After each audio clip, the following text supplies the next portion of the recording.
let's kick off this deep dive. We're going deep into the wisdom of Jim Rohn, America's foremost business philosopher, at least according to, well, the source material. Sounds intriguing. It is. We're cracking open his ebook, The Best of Jim Rohn. It's a collection of, like, the greatest hits from his e-zine. And we're going to, see what kind of advice we can pull out of it for, the new generation of leaders out there. I think Ron's work is so relevant, even today. Yeah. It's all about the fundamentals of success, right? Which never really go out of style. It's true. I was really struck by how much he emphasizes personal development as, like, the key to it all. Like, in that article, the major key to your better future is you. He's basically saying, right, you can't expect your income to, like, zoom past your personal growth. He's not saying external factors don't matter at all, but yeah, he's definitely saying that your potential is, like, directly tied to how much you grow as a person. It's powerful stuff. And, just look at his own story, right? The guy went from, like, totally broke at 25 to a millionaire in just 6 years. Wow. Yeah. And he says a lot of it came from focusing on doing the quote-unquote easy things that most people just kind of neglect. When you say easy things, you mean those small but, like, consistent actions, the stuff that compounds over time. Exactly. Yeah. Like consistently reading, always learning, going to seminars. Ron really understood that those small actions, when you do them over and over again, they build up this incredible momentum. That a snowball effect.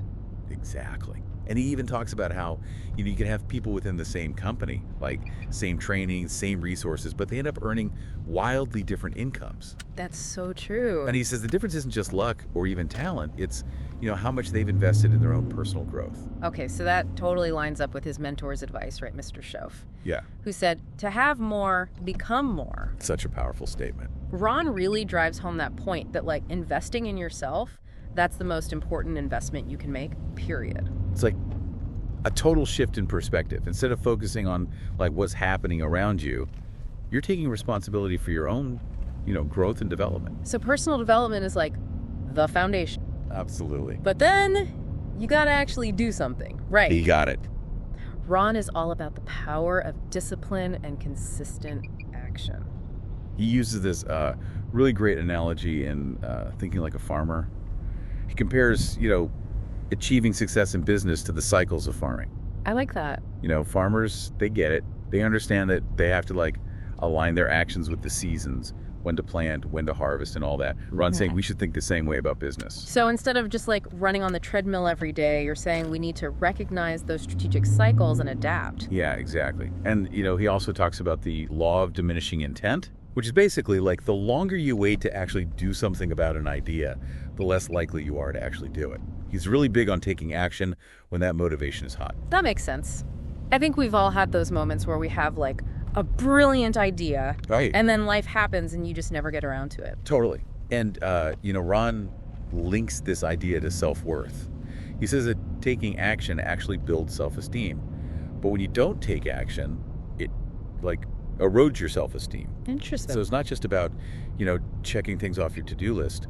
It's about how taking action or not taking action actually impacts the way you see yourself. Which I guess cycles back to the need for personal development. It all kind of feeds into itself. Exactly. And that brings us to the internal obstacles that we all face. Okay. The things that can hold us back from actually making progress. Ron calls these the enemies within. Ooh, I like that. Dramatic. Right? He lists 5. Indifference, indecision, doubt, worry, and overcaution. That's a pretty formidable lineup. It is. But out of all of them, he really singles out doubt as, like, the most dangerous. Really? Why doubt specifically? He says doubt can literally destroy ambitions, fortunes, relationships, even lives. Wow. It's that, like, quiet saboteur in your mind. Keeping you from even starting. Exactly. And, this ties directly to procrastination. Oh, procrastination. We all know that one. Right. And Ron says that procrastination, it's often rooted in fear, and it's usually disguised as perfectionism. So you're so afraid of not being good enough that you just don't do anything? Yeah. You're just stuck, right? Stuck. And, he offers this 2-part solution for beating procrastination. Oh, okay. I'm listening. Always looking for tips on that one. Well, the first part is to, like, break it down. Break down any big or scary task into smaller, more manageable steps. So don't try to climb the whole mountain at once, just focus on the next step. Exactly. It makes it way less overwhelming, right? I do that with writing. If I think about the whole project, it's like panic-inducing. But if I just focus on the next chapter or even the next paragraph, it's manageable. Exactly. And then the second part of his solution is to write it down. He's just keeping a time diary to like really see where your time is actually going. So you can see where you're wasting time. Yeah. It makes you more aware of those little time wasters, and it can help you, figure out where you can be more efficient. It's all about being intentional, I guess, instead of just letting the day run away from you. Right. And speaking of being intentional, let's talk about opportunity. Okay, how does Ron suggest we attract more of that? Okay, so this is where it gets really interesting. In his article, Creating Opportunity, he kind of challenges the idea that opportunity is something you just find. Okay. He argues that a lot of the time, you have to actually create it. You have to have what he calls an enterprising mindset, which basically means being observant, thinking actively, and being ready to, seize those opportunities when they do show up. So it's not just about waiting for something to fall into your lap. It's about actively creating the conditions for success. Yes. And he says the key ingredients for that enterprising mindset are creativity, which is like seeing things differently, and courage, like actually acting on your ideas. So you can have all the ideas in the world, but if you don't have the courage to take action, it doesn't really matter, right? Exactly. And Ron asked this really interesting question in another article. How do you attract opportunity into your life? He's like, think about becoming more attractive to, quote, the marketplace, end quote. Meaning what? Like developing yourself so people want to work with you? Yeah. It's about cultivating those skills, disciplines, and, character traits that make you stand out. Becoming more valuable, both professionally and personally. Exactly. And he really connects this back to personal development. He's saying that when you invest in yourself, you basically become a magnet for success. So the more you learn, the more opportunities you have. Exactly. It's like this upward spiral. I'm seeing how all these ideas that we've been talking about, personal development, taking action, all of it, it's all connected in Ron's philosophy. It really is. Okay, so we've talked about personal development, taking action, beating procrastination, even attracting opportunity. You've covered a lot of ground. We have. Now, I want to talk about something that really caught my eye. Ron's emphasis on the power of language. Oh, yeah. He's got a lot to say about that. He does. There's this article, The Subtlety of Language. And he's talking about how, just making small changes in the way you talk, it can have a huge impact on your attitude and ultimately your results. He gives some really concrete examples, like instead of saying, what if nobody responds? You say, what if they do respond? Ooh, I like that. Right. Or instead of saying, I need $10, you say, how can I earn $10? That's subtle, but it totally changes the way you think about it, really. Totally does. And Ron argues that language doesn't just affect how we think, it affects how other people see us, how they react to us. That's so true. And, he gives this great example of how the way you phrase a request can either make people want to help you or make them want to run away. You really have to be mindful of how your words land on other people. You do. Ron was really tuned into that. Even the smallest shifts in language can make a big difference in how things play out. It's almost like a secret weapon. Just changing the way you talk can change your whole reality. Ron really understood that. Yeah. And honestly, we've just scratched the surface of what this ebook covers. I know, right? There's so much good stuff in here. I'm excited to keep digging in. Me too. I think you're going to be really surprised by how much wisdom Ron packed into these pages and how relevant it still is today. I have no doubt. Welcome back. So we've been digging into Jim Rohn's Best of ebook, and I'm really curious to hear what he has to say about leadership. It's something that pops up all over his work. He really believed that becoming a good leader, it starts with building your own character first. Okay, so it's like that lead by example thing, where your personal development is like the foundation for being an effective leader. Totally. In fact, he even gives a specific list of qualities in his article, the qualities of skillful leadership, qualities that make for a strong leader. Ooh, like what? He talks about being strong but not rude, kind but not weak, bold but not a bully. It's about finding that balance. I like that because it's not like there's one right way to be a leader, right? Every leader has their own style. Exactly. He also emphasizes humility, taking pride in what you accomplish, but not being arrogant about it, and using humor wisely without being, foolish. It sounds like his approach is very, down to earth. It is. He's all about leading with, authenticity, honesty, and perspective, which I think are especially important qualities for today's leaders, with all the complexity and the rapid change that's happening everywhere. Oh, and there's this one point he makes that I thought was really insightful, which is that, different leadership styles work for different people. There's no one-size-fits-all approach. Makes sense. You can't just try to force yourself into some mold that doesn't fit you. Right. And he talks a lot about, leadership in the context of teamwork, too. In fact, he lays out this really practical framework for evaluating potential team members. Okay, yeah. I'm always interested in advice on building great teams. What does he suggest? Well, in his article, Building a Successful Team, he gives this 4-part checklist. Okay. It starts with, the basics, checking someone's history, their qualifications, their experience. Yeah, that's standard, right. Making sure someone has the skills and experience to do the job. Right. But then he goes deeper. He says it's also really important to check their level of interest. Are they actually interested in the work? Because that passion, he says, is a big indicator of their potential. It's like finding people who are excited about what they do. Right. That's contagious. Absolutely. And then his third point is to check their responses. How do they react when they're faced with a challenge? Or when you ask them to do something, do they complain? Or do they, step up? You can tell a lot about someone by how they respond to those kinds of situations. You can. And then last but definitely not least, he says you got to check the results. At the end of the day, it's about what they actually produce. Right. How they contribute to the team's goals. Yeah, all the passion and talent in the world doesn't mean much if it's not actually translating into, tangible outcomes. Exactly. And Ron was really big on accountability. Setting clear expectations, measuring progress, and celebrating successes together as a team. He understood that, recognizing achievements and having that shared sense of accomplishment, it's crucial for building a strong team culture. Yeah, it's like that feeling that you're all in it together. That's powerful. It is. Now, I want to shift gears for a second and talk about something Ron calls being fruitful. It's about, creating abundance. Yeah, I'm intrigued. What's his take on that? So in his article, Being Fruitful, he emphasizes that it's important to produce more than you actually need for yourself. True abundance comes from giving back, from using your skills and resources to help other people. So it's about expanding the pie for everyone. Yeah.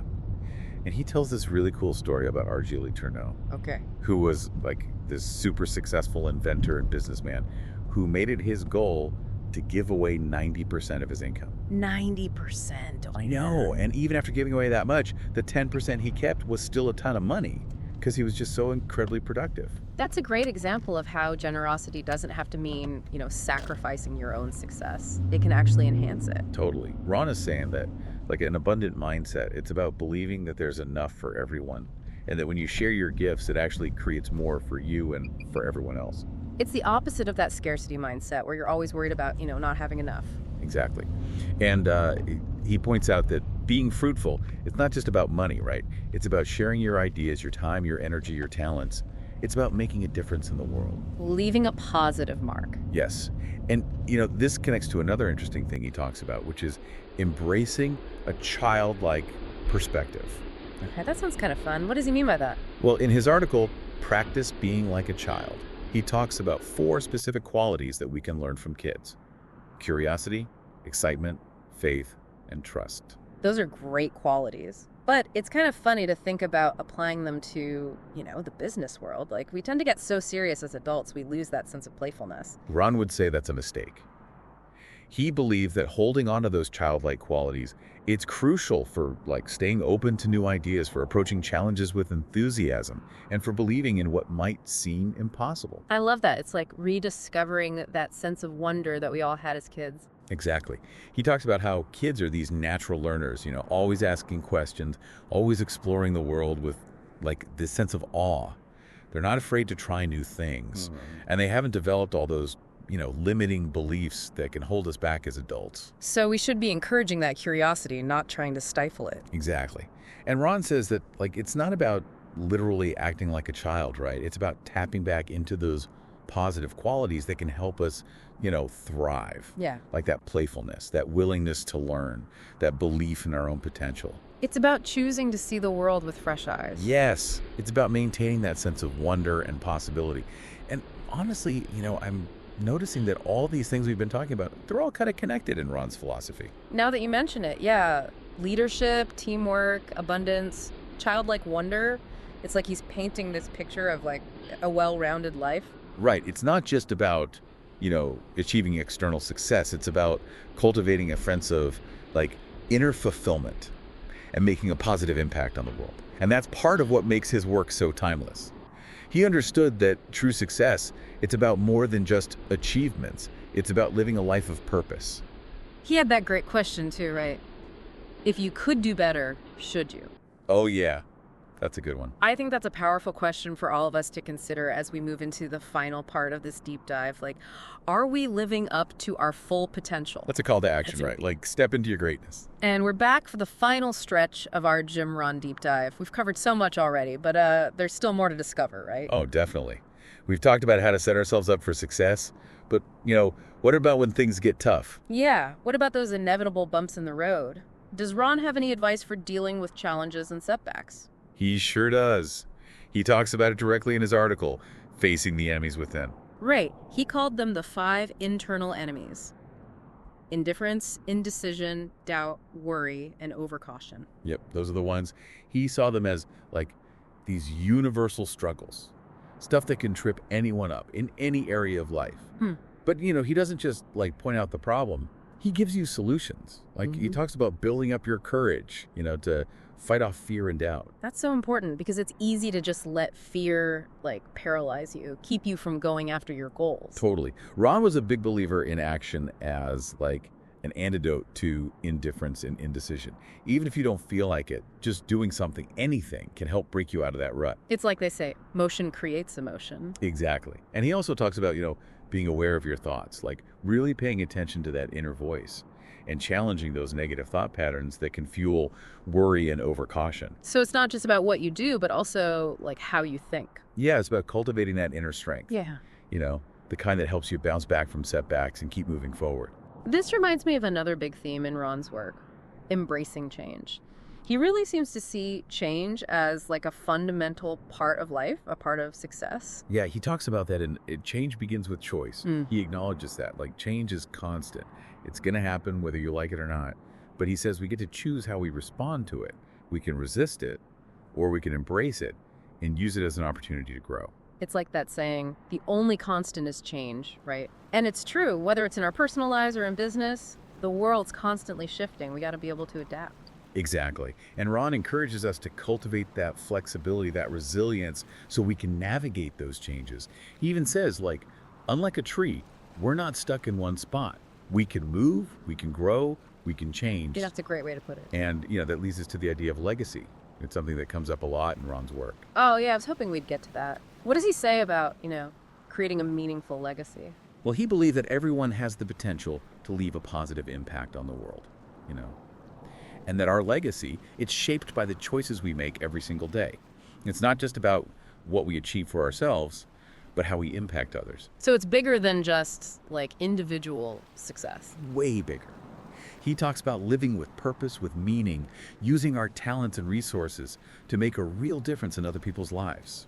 He even wrote an article called All Life Wishes to Reward Its Benefactors, where he talks about the importance of giving back. It's like creating a ripple effect of positive change. Exactly. And he points out that, your legacy, it doesn't have to be some big grand thing. It can be those small acts of kindness, the words of encouragement, just the way you show up in the world.